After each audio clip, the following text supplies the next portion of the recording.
So just to confirm, you want our videos on throughout or just when we're speaking? You can leave it on. Okay.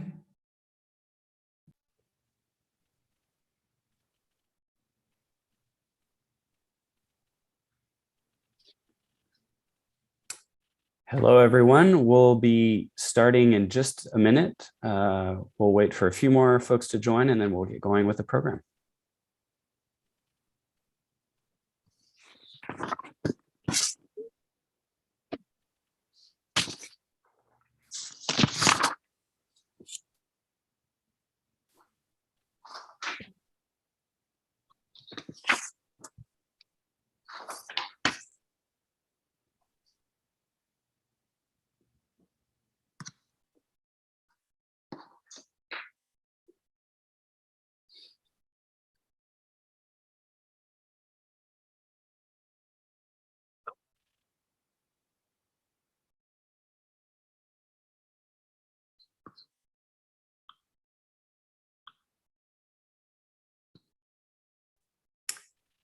Hello, everyone. Welcome to the global public session to launch the portal for written inputs to the high-level expert group on the net zero emissions commitment of non-state entities.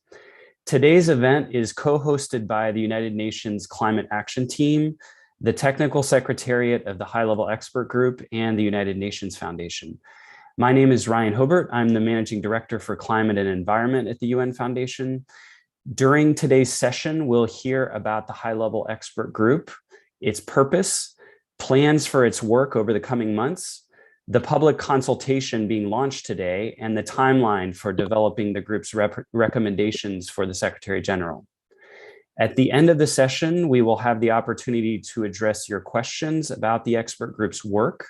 You can already start sending in your questions for our speakers by putting them in the Q&A box at the bottom of your screen. As you can see from the agenda, during the first part of this webinar, we'll hear directly from several members of the high-level expert group, who I will briefly introduce now.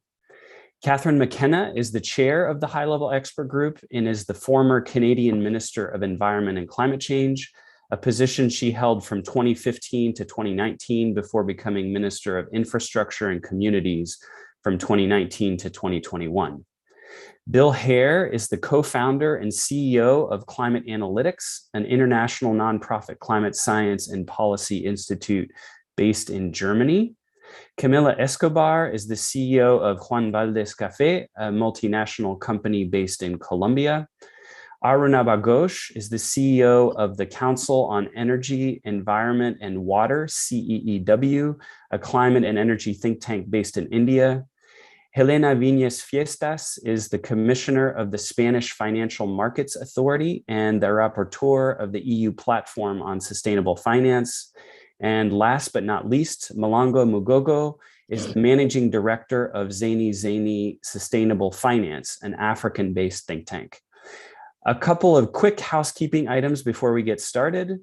This session, which is both a Zoom webinar and is being broadcast on YouTube, is being recorded. The recording will be available in the coming days. Please feel free to introduce yourselves in the chat. It's helpful to know who's joining today. And finally, you can already start sending in your questions for our speakers by writing them in the Q&A box at the bottom of your screen. Let's jump right in. Without further ado, I'm pleased to give the floor to the high-level expert group chair, Catherine McKenna. Thanks very much, Ryan. It's great to be joining all of you today from around the world to engage with us, but also show your interest in how we can make net zero pledges credible, ensure they support environmental integrity, and of course, ensure that we increase ambition that we desperately need on climate. Well, where are we? We know that global emissions must be halved by 2025 and decreased by 45% by 2030. That means we need action starting right now, or rather yesterday. The world is going backwards on climate action. At the same time, there's been an avalanche of net zero pledges from businesses, investors, cities, and regions that we've seen in recent years and in recent months. This is certainly welcome because we know non-state actors play a huge role in tackling climate change and reducing emissions.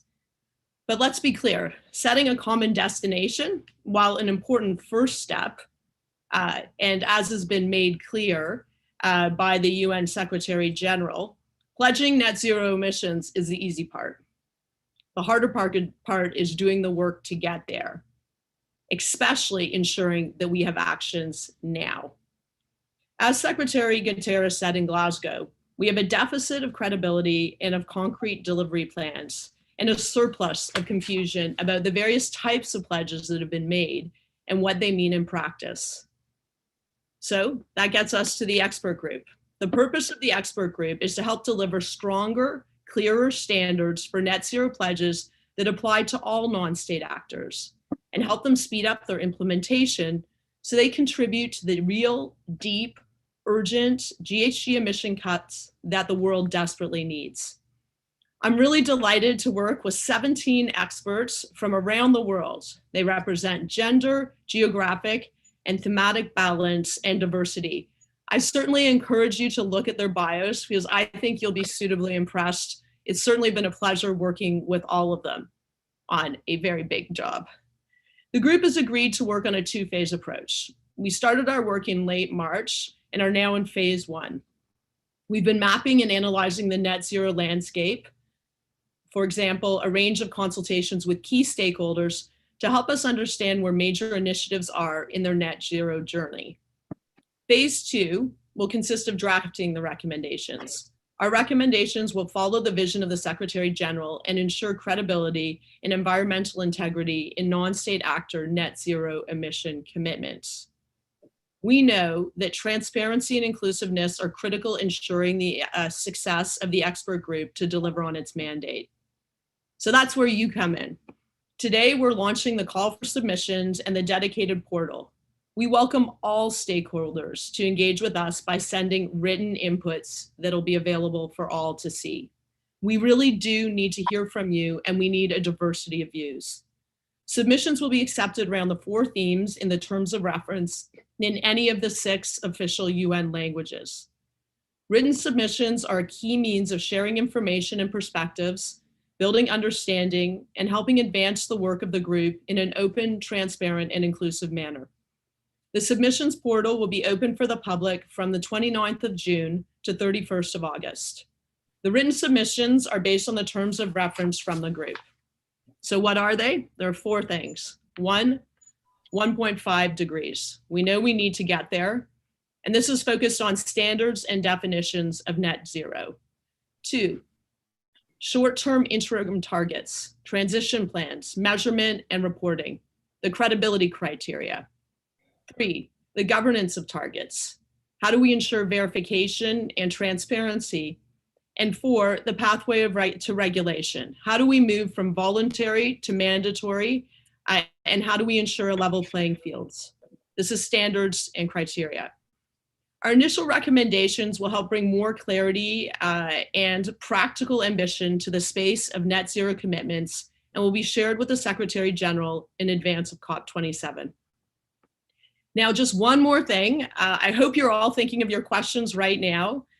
You can pose your questions, as Ryan said, through the Q&A function. So now over to our first expert, Bill Hare.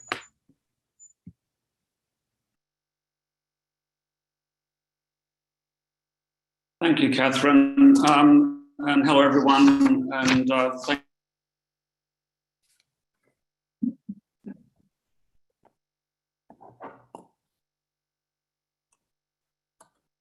Bill, I think we're having a hard time hearing you.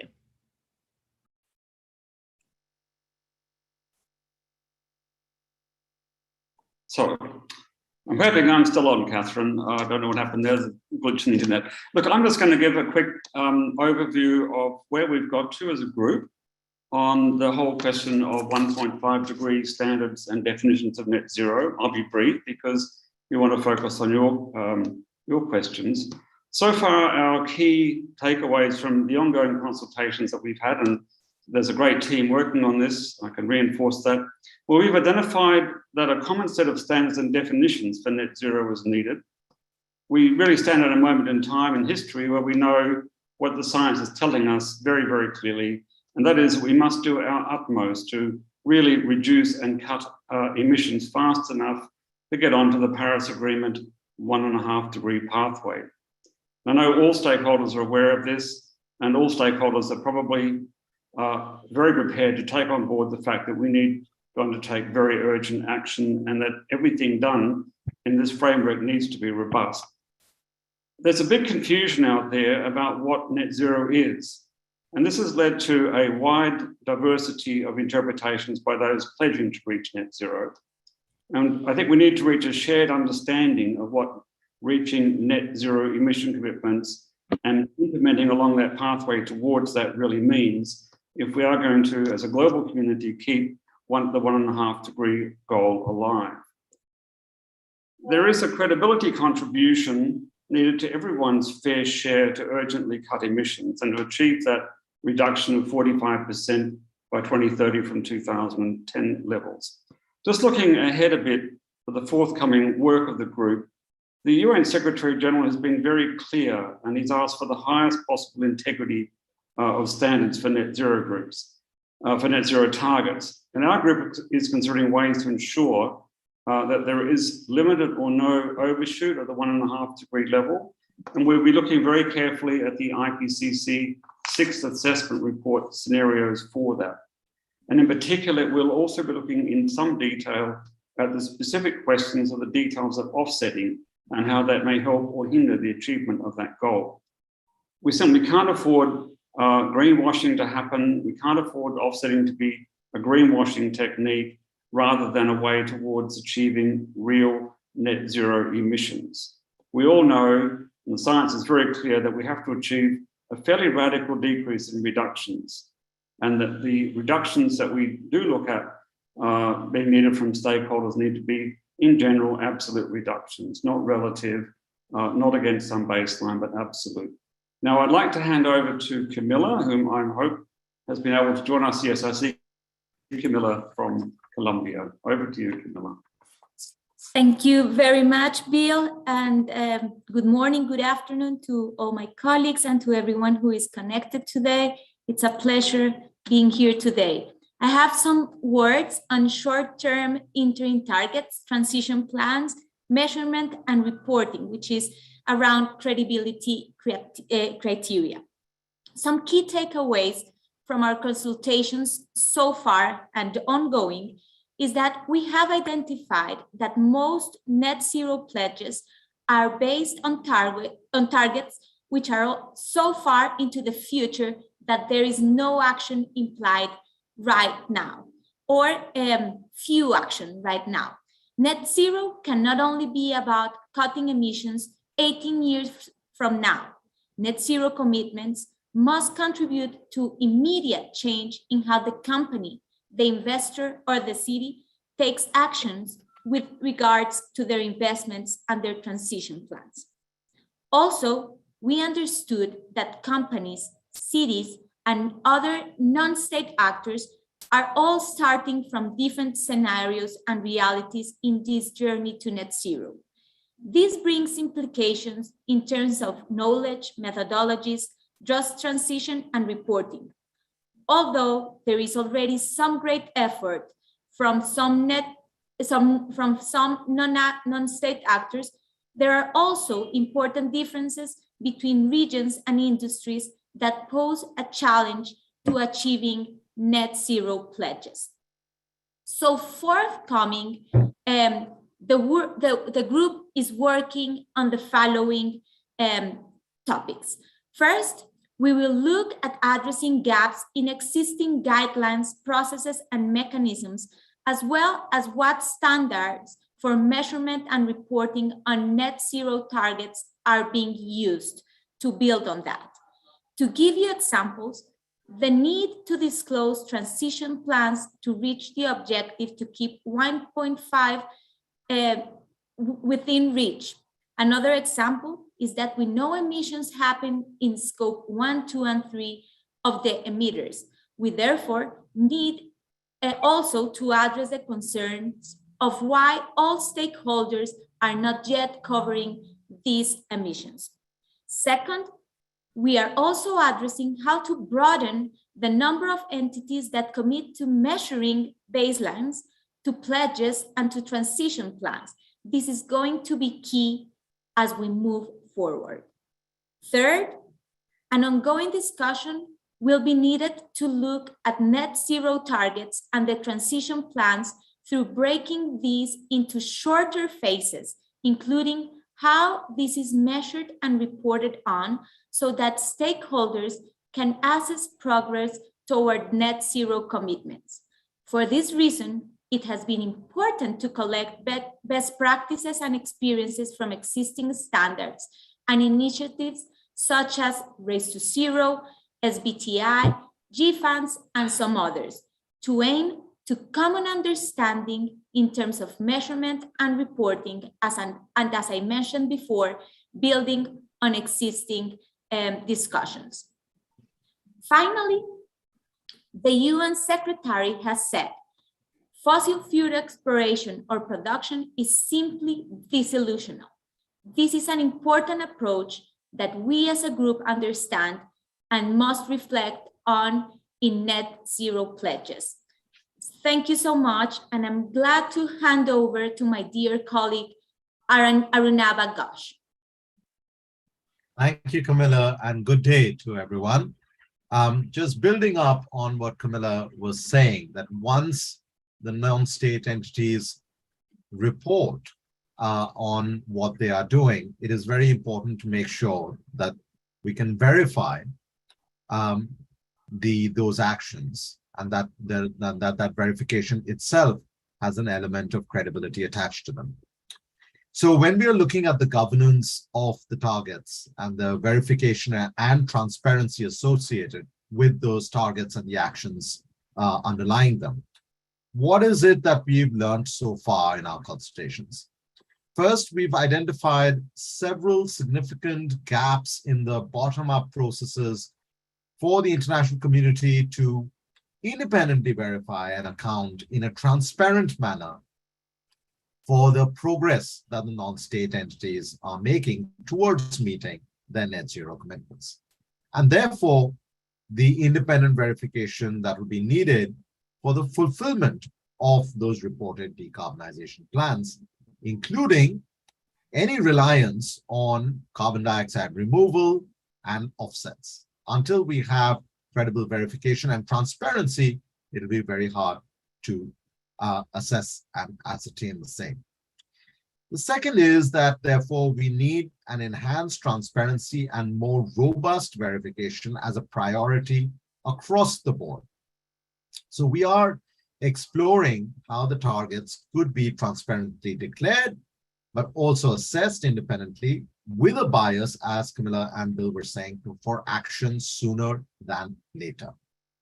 So what is remaining in the forthcoming work of this aspect of our terms of reference? We will be looking into what links exist between the transparency arrangements for state actors and non-state actors and stakeholders that might be helpful to ensure there's greater credibility. Just like any credible business plan, we will also look at how net zero targets can be audited to help increase the third-party assessment and ultimately increase transparency. We will also be looking into the processes for reporting that will need to be reconsidered to the extent possible, the methodologies to assess and aggregate the impact, and of course to ensure that there is comparability of the efforts of different non-state actors in different places. In order to potentially serve as an input into the UN Framework Convention on Climate Change's global stocktake of international climate efforts that is scheduled for 2023, but also beyond. We of course recognize that for all of this, capacity will have to be built, and while we ensure that there is coherence across these different dimensions. So now let me hand over to how all of this will translate into regulation to my dear colleague, Helena Venians. Thank you, Anurabha, and good morning, good afternoon, good evening to everyone. we, and you know that the one thing we're lacking is time. We know that we're nearing the point of no return. And unfortunately, the urgency is such that we no longer have the luxury to wait for a global agreement on standards and for the establishment of legally binding requirements. Reporting on a voluntary basis is much welcome. It's commendable, and it's a step in the development of regulatory standards. But, and it's a big but, it's not enough. It does not allow for a level playing field. It renders comparability and accountability difficult. It enables greenwashing and penalizes those that are seriously acting. But more than anything, we simply cannot afford such a long process. So we need to accelerate the process, fast track it, to find viable and practical pathways to regulation. And that's our goal. We're working on a roadmap to translate the standards and criteria Arunava was mentioning into international and national level regulations. And for that, we're taking into account, firstly, the extraordinary work already done and that is currently being conducted. We're not here to reinvent the wheel, but to build on the learnings from the numerous voluntary initiatives in place. And that's why we need to hear from you, from your experience. Not least, we want to hear from regulators across the world, which leads me to our second consideration, which is the currently regulatory landscape. We're working on a better understanding of what is currently happening on the regulatory space, globally and across jurisdictions, because we want our recommendations to fit in the current normative frameworks. Thirdly, a just transition. A just transition is central to our work, and any regulatory framework needs to place just transition at its very core. Because climate action is not only about risk mitigation, about moving away from stranded assets, which it is also about future-proofing the society and about collaboration between and across stakeholders and regions for ensuring that policy supports action and that action supports policy. And we thank you for your support and look forward to hearing from you. Now, over to my colleague, Malango Mugogo. Thanks very much, Helena. Good day to everyone. So I'm going to touch on what we are terming cross-cutting issues that have come up during our consultations, which largely relate to climate justice issues and equity issues, some of which Helen has already touched on. So this terminology is not new. You've probably heard it or come across it through the state side of things, the sovereign state signing on to the convention. These issues are addressed there. But what we have found is that in relation to non-state entities in particular, there isn't clarity or consensus about how to ensure that, that justice and equity issues are embedded and addressed by non-state entity commitments. Going forward, it's a very wide range potentially of things to look at, but we would like to get feedback from you in all of these possible areas. And in particular, for example, offsets were mentioned. Bill spoke about the need for offsets or the potential for offsets. In the context of offsets, do we need them? And if we do, for example, how do we ensure that the communities and I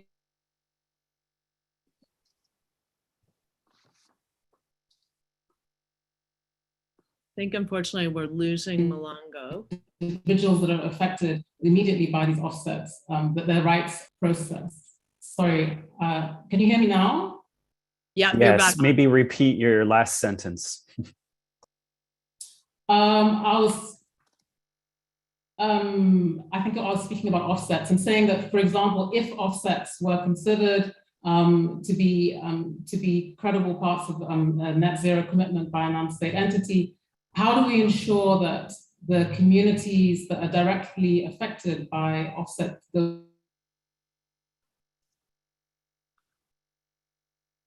we're losing you again, Malango. Offset schemes, that their rights are honored and they're included in that process, so there are no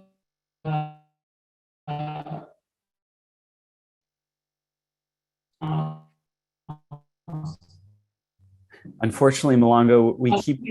I'll hand back to I'll hand back to Catherine then, I think, to finish my Try section. one more. Sorry Try about one more time. You're back on. I'm sorry. Okay, sorry, we've got some power problems on this side, but and then another, for example, another key issue which has been touched on again in terms of carbon budgets. We know that we have a finite global carbon budget that we need to work towards, but what does that mean for at a regional level or for a city or for indeed an industry sector? What ways can we incorporate justice so that there are potentially different speeds at which non-state entities achieve net zero? So these are some of the key considerations that we would like input from you on. And the last one I want to touch on is on capacity and finance. Again, themes that come through on a sovereign level, but definitely with non-state entities as well. There are different abilities, skills, and indeed access to finance that's required to, first of all, even develop a credible plan, to have the necessary data, and of course to implement that plan. Because at the end of the day, as Catherine mentioned, the plans are the easy part, it's the implementation that's key.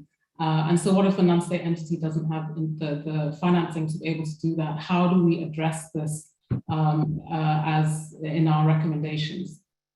Thanks, and I'll hand over back to you, Ryan.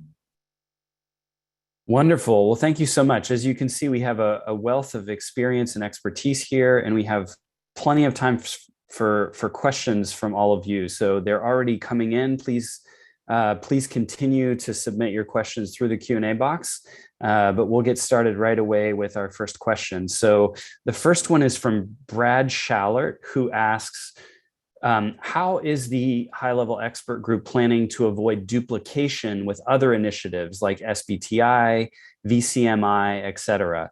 Are there specific niches that this group is trying to fill that other initiatives are not filling? Maybe I'll start with you, Catherine, and if others want to join in, that would be great. Well, thanks very much. I'm not sure where Brad is from, but thank you for joining. And certainly we're really looking forward to your questions. As you can see, this is only a small portion of our experts, but we have been doing a lot of thinking and a lot of work. So, I mean, that's a really good question. I mean, the last thing we need is duplication or more confusion, because part of the reason we're doing this, the Secretary General has asked us to do this, is there's a surplus of confusion because there are so many different initiatives. So there are initiatives, lots of great work has been done by voluntary initiatives from SBTI, as you said, Race to Zero, HLEG, C40. There's lots of different initiatives, but that's a bit of the challenge. And beyond that, there are a lot of organizations, whether it's businesses, financial institutions, cities, or regions, that are making pledges unassociated with a so-called standard setter. So the reality is, if you're just a regular person, a member of the public, you're trying to figure out, is this net zero commitment real? It's a real challenge because you don't know what the requirements are. Folks can go out and say, we're net zero by, say, 2050. But really have no plan and are taking no action and potentially even going in the wrong direction. And so that's what the Secretary General is very concerned about. The idea that there would be greenwashing or that folks would make these commitments but actually not do the real work. And I'll tell you, as a minister who had to come up with a climate plan, the devil is in the detail when you're working on net zero pledges. And it's certainly not a get out of jail free card, just making the announcement. That's actually, as I said, the easy part. So we have been meeting with the variety of, as we call them, standard setters, folks that have come up with really thoughtful criteria and standards, and looking across the board to get an understanding, where are companies at? Where are financial institutions at? Where are cities at? Where are regions? And maybe you can put in the terms of leveling up. Because the reality is, you don't just do this exercise so people can say they're net zero. We have a very clear goal. It's called the Paris Agreement. It's called 1.5 degrees. It's called real action. And as we've seen, we're not getting enough ambition to meet the goals that the world have set for themselves. And that means we need to have emissions by 2025. And by 2030, we have to reduce emissions by 45%. So it's all in now. And so our focus is, and it's been a very clear mandate from the Secretary General, who we know has been an amazing advocate for real action right now, is looking at how do we ensure that we have pledges with integrity, with credibility, that foster short-term action that are real, that there's a pathway to regulation to move from voluntary to mandatory. And that we're also looking at equity and justice issues, because both Helena and Malango talked about how important that is. And so we are aware there's so many different initiatives, we're speaking to them, but that's also why we're looking for your help. Because it's hard to know. We tried to canvass the world for every single net zero commitment. It's impossible. And in a way, that's a good thing. It's good that folks realize we need to take action. But we want to hear from you as to what you think the commitments need to be. Of course, we're talking to the standard setters who've been out there working hard, and folks that are looking at thorny problems like offsets, like credits, it includes VCMI, but there's still work to do. And the goal is to provide recommendations to the Secretary General so that there are clear standards that make sure that everyone, when you hear a net zero commitment, you know what people are committing to, but ultimately we're seeing the action. Wonderful. That's very clear. Anything to add about how this group interacts with other initiatives from others?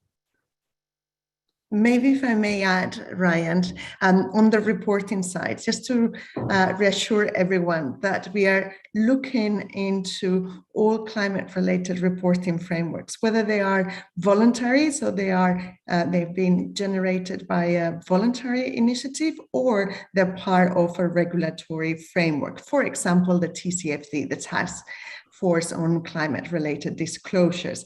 Now, our intention is to map all those initiatives and build from those, as we say. But what we have found so far is that none of them clearly address the net zero commitments as such. So our aim is to, as I said, integrate, that examination of net zero commitments within those existing frameworks.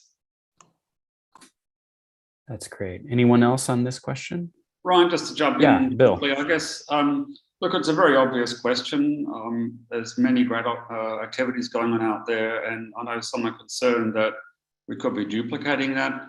But for every good activity going on, there's another good activity doing similar stuff. And so the question's being asked, how can this be more organized? How can we be sure, as Catherine said, it aligns with the Paris Agreement? So one way to look at what we're doing is trying to come up with a common set of approaches and recommendations for the Secretary General that actually should provide a great benefit to the best actors out there. Will provide a great benefit to know that common standards can be applied. You can look to the Secretary General's recommendations, hopefully, to see if they are, and it will level the playing field for many. Will help companies have confidence that what they're taking on board and doing has a really strong stamp on it, that this is actually really going to get us there. And right now, for good or bad reason, there's a lot of questions about that, and I think this is an opportunity to really help the whole community get this onto a very solid footing. So very, very keen, the very intense consultations, as Catherine's referred to already, over the next month or so, as well, the very critical inputs that we're hoping to get from all of you to help us do this job. Wonderful. So on this question of consultations, we have a question from Marine Pouget of Cannes, France, and I'll address this to Malango. How will the high-level expert group organize consultations with civil society organizations working on these issues? Thanks, Ryan. Thanks for the question. So we are going through a broad process where we're meeting civil society organizations as a group and have done so already. And we're also moving to a stage as well of having regional consultations. And in those consultations, the various different experts represent, in a way, different geographic regions, and also just for practical purposes, time zones, etc. It makes sense to hold regional consultations. And through that process, we will also be engaging with civil society groups. But as Catherine said, we want to consult as widely as possible, and we know that it's impossible to consult everybody face to face. So that's why the portal is so important. So we're hoping that we'll be able to get some written, mostly written submissions to make it easier in a way for civil society groups to reach us and to provide their input. But again, even on that portal, if you have suggestions about how best to reach civil society groups, then please let us know and we'll look into that. Thanks. Wonderful. And you may have seen that in the chat, the link to the submissions portal is live. And so you can click on that and make your submissions. So next question, we've had several questions actually on the UNFCCC process and how the high-level expert group and processes within the COP and the UNFCCC interact. So I guess the broadest question is, how will the work of the high-level expert group feed into the UNFCCC processes, including things like the global stocktake, the enhanced transparency framework, but also less formal processes like the work of the high-level champions and other processes. I don't know who's best prepared to answer that. Maybe Catherine? Why don't we hand it over to Aranaba? I can say maybe some comments at the end, but Aranaba, I know, has been thinking about this and working on this. Sure. Thanks, Ryan. And thanks for that question. This is, again, one of those obvious questions in the sense of, there is an entire intergovernmental process through the UNFCCC, and how does this feed in? In a way, this is why we are here in the first place, because while the Secretary General has created this expert group, it's coming off also on the back of the series of announcements of entities that are not part of that UNFCCC process, right? So we do need to find in some way at some point a kind of convergence. So let's just take it, step by step. We've already, going back to this issue of consultations, we've already had consultations with the high-level champions, and I'm sure we will continue to have consultations with them to make sure that the actions that are ongoing at that end are some things that we are completely cognizant of. Equally, the enhanced transparency framework under the Paris Agreement is one of the breakthroughs of the Paris Agreement, and member states will be in the process of enhancing their transparency frameworks. Now, at the same time, if non-state actors within those jurisdictions and some non-state actors that operate across multiple jurisdictions, one would have to make sure that that reporting and the verification is sort of consistent, at least, in a way that aligns with what the enhanced transparency framework requires. Now, will it be an exact one-to-one mapping, etc.? That is exactly why these consultations are necessary, because what will be that period over which that alignment occurs? But as I also mentioned earlier, the idea certainly is that we will consider these reporting formats.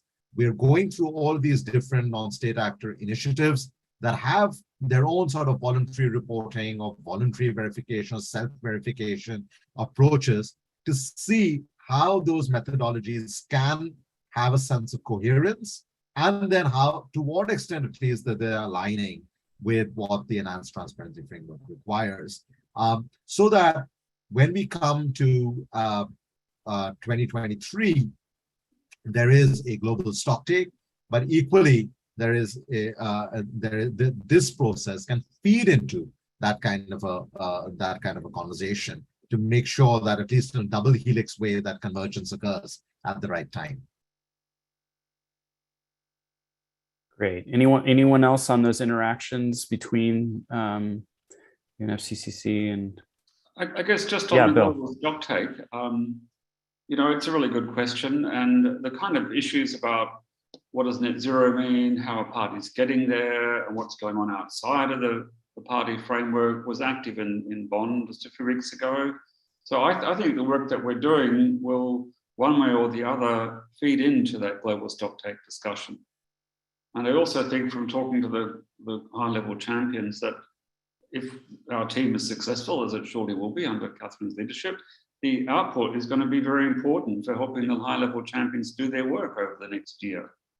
because the task of implementation is not just getting harder, but it's more complicated with so many different actors. And I think bringing all this together in the way that we're trying to do outside of the UNFCCC context, seeing how it fits together, I think it's going to be a big advantage for the whole system. And I think that when people think about their written submissions, which, as Malongolo said, are really important because of the very strong transparency we want for this process, think about that too. What ideas you've got based on your experience out there that really could make all this work together better. That's great. We have several questions that I'll try to combine about corporate commitments. So what carrots and sticks will you use to encourage companies to adopt your standards to net zero targets? For example, will there be some sort of expert group approved badge on the one hand, or publicly singling out companies that don't adopt them or have poor practice? And then a related question, is it inappropriate for any company or investor to set a net zero commitment if they don't have a credible science-based plan on how to get there? I can take a first stab at this. So look, I mean, I think it's really important. Well, I'll take the second question first. You know, it is good to have a target. It is good to say we're going to go, you know, be net zero by 2050, for example, which is important. So I think making that commitment is the first step, and you may not exactly know how to get there, right? I think that we have seen that with some corporations, but pretty quickly you need to do a few things. You need to get a baseline. You actually need to know where are your emissions. And then you need to have short-term targets that you're going to report transparently on, and you need a pathway. So I think we know these are all really important elements to getting there. But at the end, of course, you do need a science-based target, and you need to be reporting on this. Now, in terms of carrots and sticks, so the good news is we have high-level champions, and we have these initiatives that are out there, and you know, we are discussing with them what are the measures that are taken should folks not meet the criteria that currently exist. But I think it's really important, and what we have learned so far, as I say, we're not making recommendations now, so I'm not going to release anything because we need to hear from folks. But what we have seen is that it's very hard to figure out where folks are at. That reporting is, you know, can be inconsistent. Some people aren't, you know, some non-state entities aren't even part of the standard setters. So they're doing this on their own, or maybe not doing a lot. And so we need a level of transparency. And there've been some other good initiatives. As we say, there's a lot going on in this space, and we're aware of these initiatives. But when you look at President Macron and Michael Bloomberg, actually having a portal where you're going to see everyone's commitments and they're reporting in a transparent and coherent way, but you also need verification. But that's on the voluntary side. I think that's why it is important that you have a pathway to regulation. Why? One, because you can be very clear about what it's required. And there's a way to monitor, measure that, and for governments or internationally to take action if you're not meeting the criteria. But two, we need everyone to be part of this. So we know that there are many large companies, large financial institutions that don't have net zero targets at all. So the pathway to regulation is also to bring everyone in. That's a huge competitiveness issue. We don't want people to be penalized because we're acting. We want people to all want to join this party, and that everyone is actually looking at how we increase ambition. And by the way, when you see non-state actors having ambitious action, that creates a positive feedback loop for governments because it gives them the space to take concrete action that we know we need. For example, carbon pricing. So I think that, you know, there's a variety of ways that you need to do this to hold folks accountable. And it could include also, and we've heard from folks, and it would be good to hear about accountability within the corporation. So what happens is there links to executive compensation.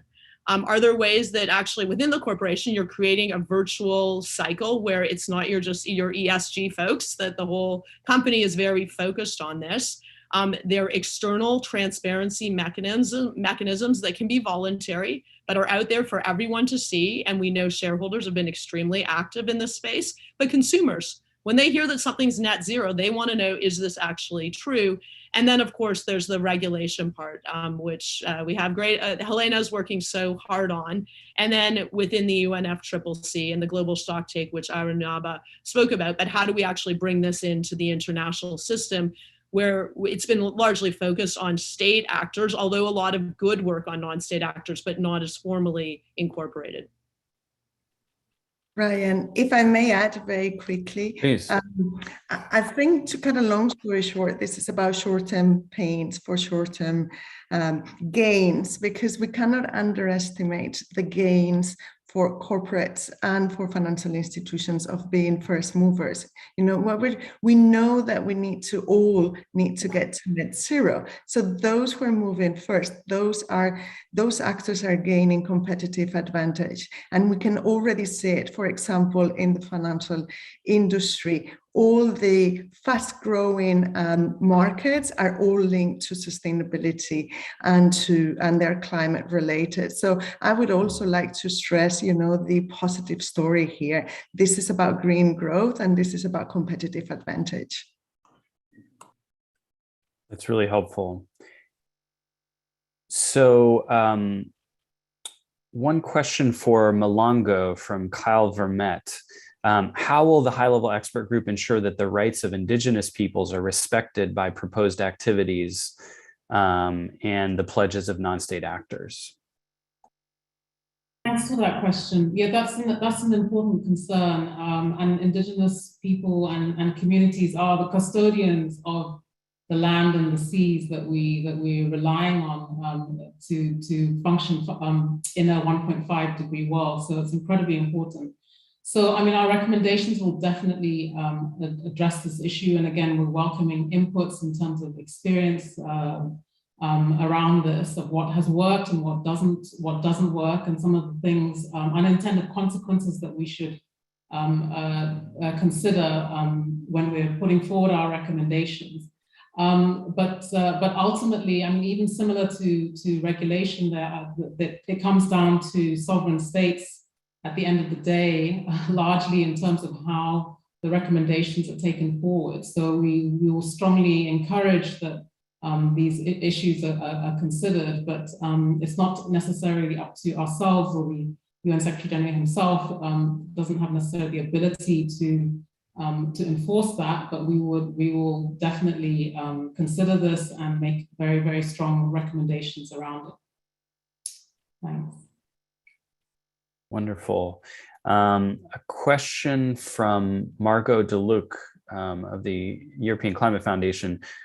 And this one is for Arunabha. How are you planning to address the differences in the understanding behind accountability and net zero in the global north and global south, since it's a truly global issue?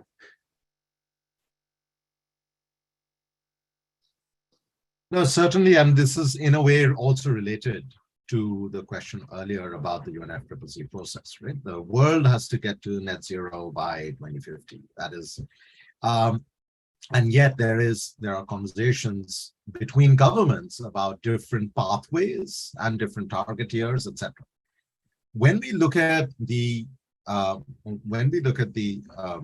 non-state entities, and that includes not just companies but also regions and cities and so forth, we have to the simple question we have to ask is, are you aligned with that 2050 story, even if your jurisdiction has a different sort of pathway? Now, if the answer is yes, that's one thing. The answer is no, then the question is, then you have to also explain why is it that you have a different pathway. This goes back to then this issue of, what is the credibility of your commitments, even before you report on it, and then we verify what it is that you're reporting.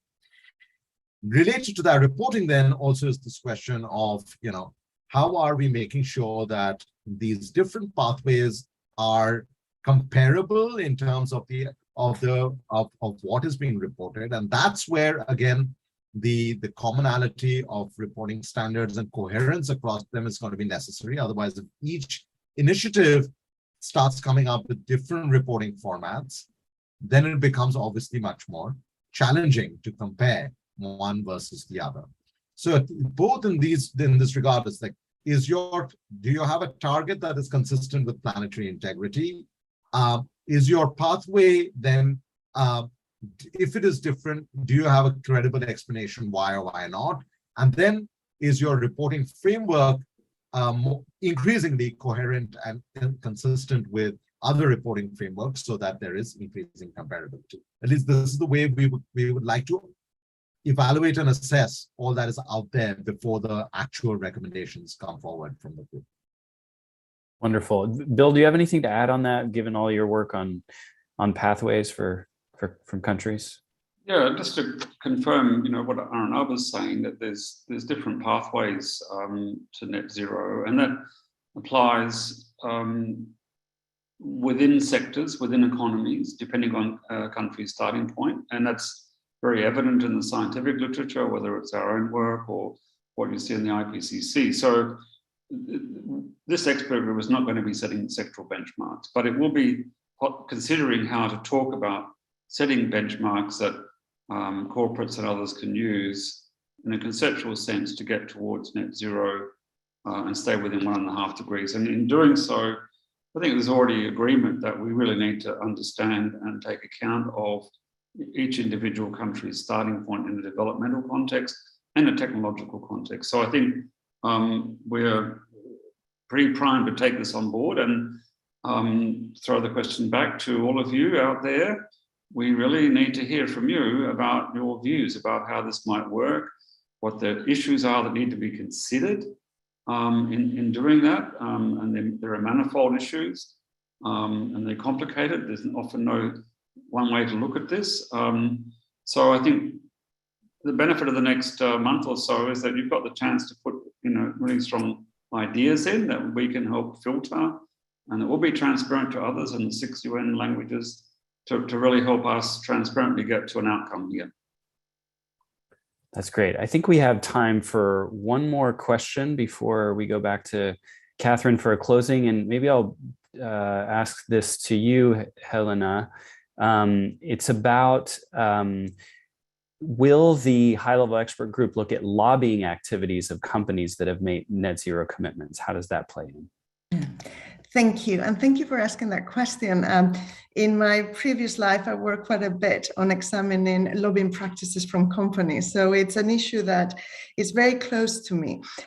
What we are examining is the different impact of lobbying practices from the point of view that to the extent to which they're coherent with the transition plans, with their targets, the targets that they have committed to, but also in terms of the extent to which they are coherent to that 1.5 degrees pathway. Yeah? When you examine and you look closely to lobbying practices, it's not only about direct lobbying from the companies, but it's also, and very importantly, indirect lobbying. Yeah, do the trade associations that they represent, that they represent the company, actually align with their policy positions? Are they actually also aligned with those commitments that they have made? It is about transparency, it is about coherence within the company, but also a larger within that, as said, that circle, if you wish, of influence.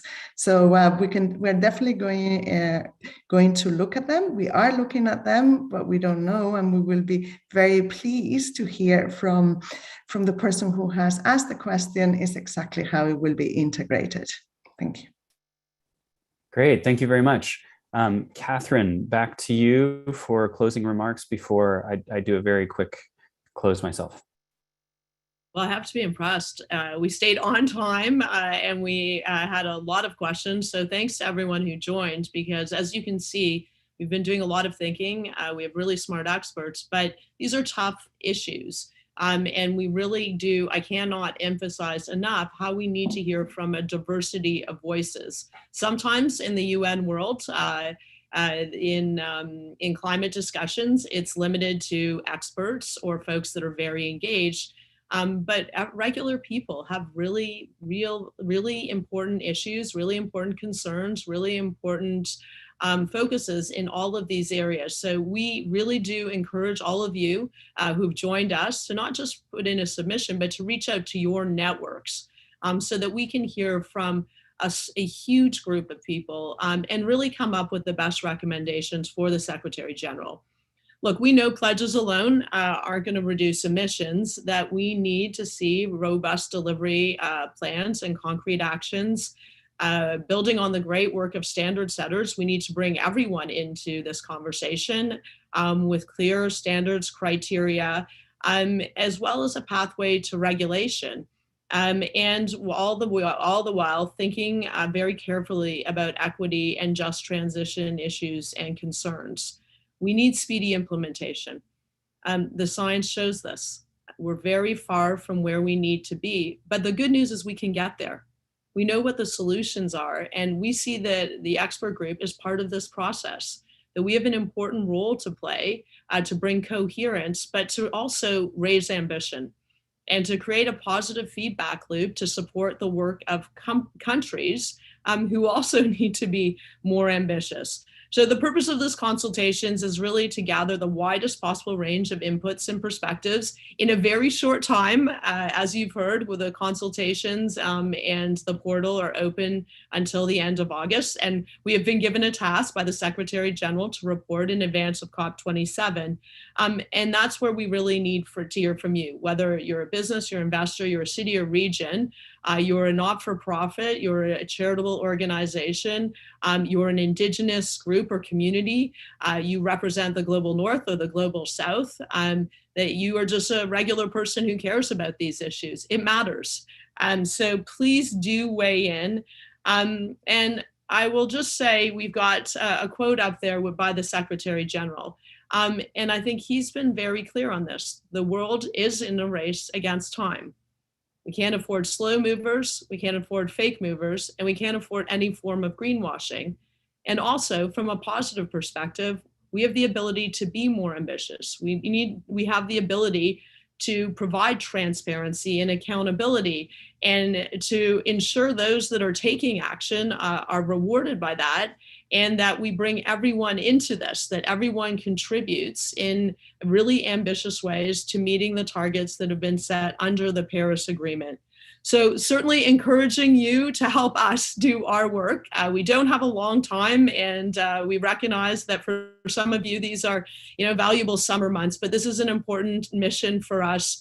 And we're certainly here to serve the Secretary General, but ultimately to ensure a sustainable planet for all. So thank you very much. Thanks to all the folks for the UN for organizing this. And of course, thank you to my colleagues. We've got a big job, but we're up to the task. Well, thank you, Catherine, and thanks for the other high-level expert group members who joined for this session today, and lots of really helpful information, I think, about the group and the process going forward. Thank you, all of you, for joining and for considering making a submission by August 31st. Again, the link to the submissions portal is in the chat, so maybe click on that before you sign off.